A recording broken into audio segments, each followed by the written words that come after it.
राजस्थान में दलित युवती के साथ हुए सामूहिक दुष्कर्म और गोली मारकर हत्या की घटना की बीजेपी महिला मोर्चा की प्रभारी और राज्यसभा सांसद कविता पाटीदार ने कड़ी निंदा की है। साथ ही राजस्थान की कांग्रेस सरकार पर निशाना साधते हुए कविता पाटीदार ने प्रियंका गांधी को ग्वालियर आने से पहले राजस्थान जाने की सलाह दी है। राजस्थान के करौली स्थित नादौती थाना क्षेत्र के गाँव की दलित युवती के साथ सामूहिक दुष्कर्म के बाद एसिड फेंकने और 2 गोली मारकर हत्या करने के मामले में बीजेपी ने राजस्थान सरकार की घेराबंदी शुरू कर दी है।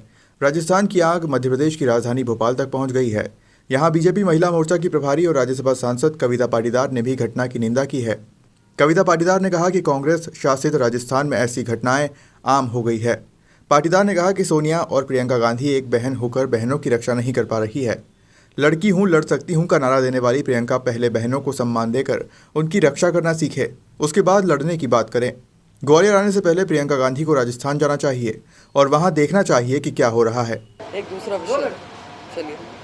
राजस्थान में मीडिया के द्वारा ही मुझे जानकारी प्राप्त हुई कि राजस्थान में करौली में एक हमारी दलित बहन के साथ सामूहिक दुष्कर्म हुआ। ये मन बहुत दुखित हुआ इस सारी चीज़ों को सुनकर देखकर, और हैवानियत की हद तो जब पार हो गई कि जब उस बहन का सामूहिक दुष्कर्म हुआ और उसके बाद एसिड डालकर उसको जला दिया गया और कुएं में उसको फेंक दिया गया। ये कांग्रेस शासित राजस्थान में ऐसी घटनाएं लगातार बढ़ रही है। तो मैं आप सबके माध्यम से, क्योंकि हम जानते हैं कि सोनिया गांधी कांग्रेस की सर्वेसर्वा है, प्रियंका गांधी राष्ट्रीय महासचिव हैं, मैं उनसे पूछना चाहती हूँ कि वो बहनों की अगर सुरक्षा नहीं कर सकती है एक बहन होकर, और वो हमेशा जो हमारी प्रियंका गांधी बोलती रहती कि मैं बहन हूँ, मैं नारी हूँ, मैं लड़ सकती हूँ, लड़की हूँ, लड़ सकती हूँ, तो लड़की हैं तो पहले बहनों को, लड़कियों को सम्मान दें, उनकी इज्जत की सुरक्षा करना वो सीखें, उसके बाद वो ये लड़ने की बात करें। ये मन बहुत दुखित हो रही है। लगातार राजस्थान में ऐसे केस बढ़ते ही जा रहे हैं। और अभी प्रियंका गांधी ग्वालियर आने की बात कह रही, तो मैं तो कहूँगी कि वो जाएँ राजस्थान में और देखें कि बहनों के साथ क्या हो रहा है।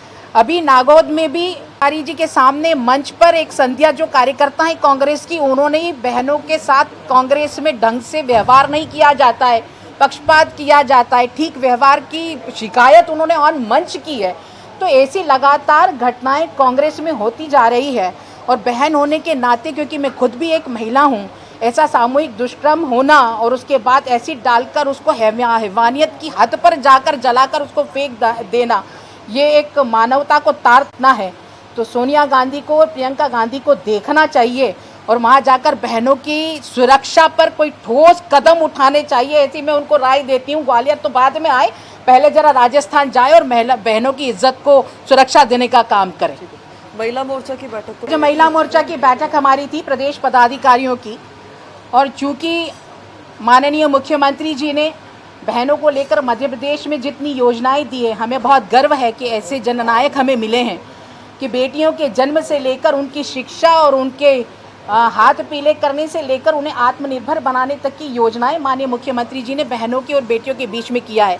और अभी तो लाडली बहना योजना बनाकर प्रदेश की 1,25,00,000 बहनों को इसकी योजना का लाभ मिल रहा है। उसके लिए सभी बहनों की तरफ से हम बहुत धन्यवाद देते हैं। अब महिला मोर्चा इन सारी योजनाओं को लेकर, क्योंकि संगठन में माननीय विष्णुदत्त शर्मा जी जो हमारे प्रदेश अध्यक्ष हैं, उनके नेतृत्व में महिला मोर्चा नीचे तक जाएगा, बूथ तक जाकर इन लाभार्थी बहनों से संपर्क और संवाद का कार्यक्रम करेगा। हमने बहनों को इतना जो जोड़ा है, उनके बीच जाना, विकास के कामों को नीचे तक ले जाना, क्योंकि बहनें किसी भी कार्य में हर बहुत दक्षता के साथ उस कार्य को करती है। और भारतीय जनता पार्टी तो वो एकमात्र पार्टी है जिन्होंने स्थानीय निकाय के चुनाव में भी बहनों के नेतृत्व पर भरोसा करके 50% आरक्षण दिया था। आज संगठन में भी बहनों को बहुत महत्वपूर्ण जिम्मेदारी देकर उनको कार्य करने का अवसर प्रदान किया जा रहा है। मैं धन्यवाद देती हूँ माननीय प्रदेश अध्यक्ष। भोपाल से उमेश यादव की रिपोर्ट।